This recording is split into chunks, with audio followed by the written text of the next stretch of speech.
SolveYourTech.com, your source for how-to guides and tutorials.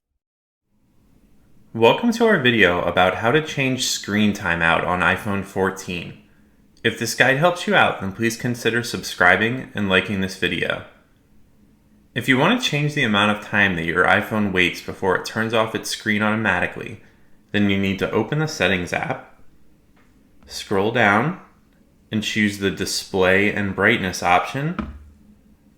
You can then scroll down again and select the Auto Lock option, and then you can tap one of the options here. Note that if you select the Never option, your iPhone screen is going to stay on until you choose to lock it manually. You can do this by pressing the power button or the side button on the right side of the device. Make sure to like this video and subscribe to our channel to see more tech guides like this one. For additional information on this topic and to read the entire article, click the link in the description to visit solveyourtech.com.